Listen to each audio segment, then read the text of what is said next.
তো আমরা এখন দাঁড়িয়ে আছি ভরত ভাইনা ডিবির ঠিক একেবারে নিচেই না, মাঝামাঝি স্থানে। তো আমরা নিচের দিকে নামবো। নিচের দিক থেকে উপরটা কেমন দেখতে, কেমন সুন্দর দেখতে সেটা দেখার চেষ্টা করছি। তো আমরা ঠিক একেবারে নিচের অংশের দিকে আছি।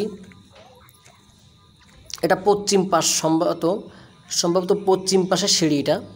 এই সেই সিঁড়ি যে সিঁড়ি দিয়েই রাজা ভরত ওঠানামা করতেন, বৌদ্ধ মন্দিরে পূজা দিতে যেতেন হয়তো।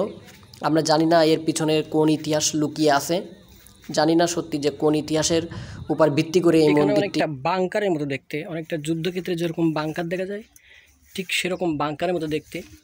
তো ইটগুলো অনেক পুরাতন, এখানে সবুজ ঘাসের মতো হয়ে পড়েছে, এই যে ঘাস দেখা যাচ্ছে অনেক পুরাতন। মানে আমি একটা গুহার ভিতরে ঢুকে যাচ্ছি মনে হচ্ছে।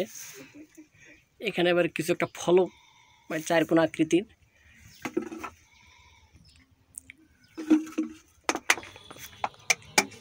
এখান থেকে মাটির নিচে আরও চলে গেছে, আমরা বুঝতে পারছি, এখান দেখে বুঝতে পারছি যে মাটির নিচে আরও অনেক অংশ মাটির নিচে তলিয়ে গেছে হয়তো, যার কারণে আমরা অনেক কিছুই দেখতে পাচ্ছি না। তো যাই হোক, এখান থেকে আমরা একটু বেরিয়ে যাই। বেরিয়ে একটু এর সামনের অংশে দেখতে পাচ্ছি যে সিঁড়ির ঠিক উপরে আমার কাকা দাঁড়িয়ে আছে। তো কাকার নিচে একটা গর্ত দেখা যাচ্ছে, মানে অনেকটা, মানে কিসের মতো বলবো এটা আমি ঠিক বলছি, বাংকারের মতো, অনেকটা বাংকারের মতো, যুদ্ধক্ষেত্রে বাংকার বা পুরাতন যে স্থানগুলো থাকে ঠিক সেরকম দেখতে।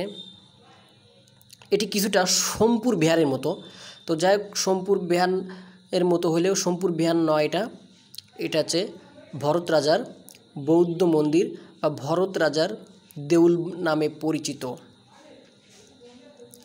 তো এখানে আসতে গেলে অবশ্যই রবিবার বাদ দিয়ে আসতে হবে, কেননা শুধুমাত্র রবিবারে জায়গাটি বন্ধ থাকে।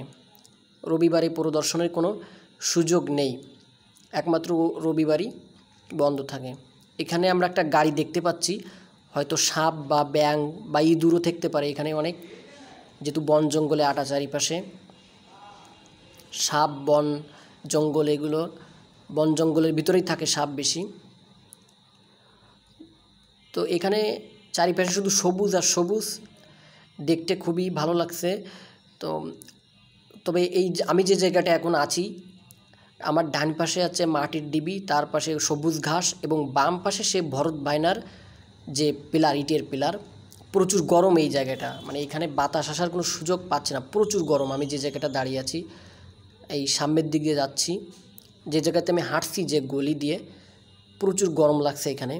তো এখানে বেশি সময় থাকা ঠিক হবে না, অবশ্য শরীরের ভিতরে যে তেল আছে সেগুলো সব গলিয়ে গলিয়ে পড়ে যাচ্ছে, যার কারণে খুব তাড়াতাড়ি এখান থেকে বেরোতে হবে। এই খেজুর গাছটা খুব সুন্দর, মানে এটা অন্যরকম পরিস্থিতি। মানে যশোর জেলা খেজুরের গুড়ের জন্য বিখ্যাত, আমরা জানি যে আমাদের যশোর জেলা খেজুরের গুড়ের জন্যই বিখ্যাত।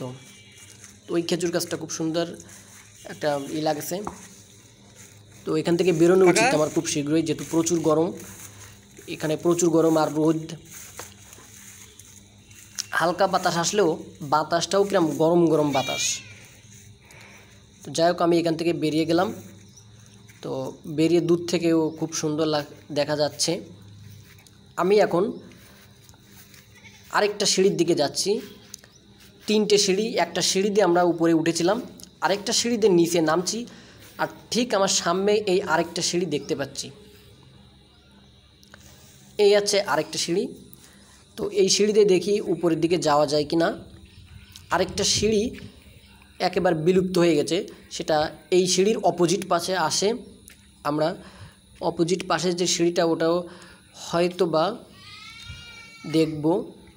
দেখি আমরা উপরের দিকে যাব।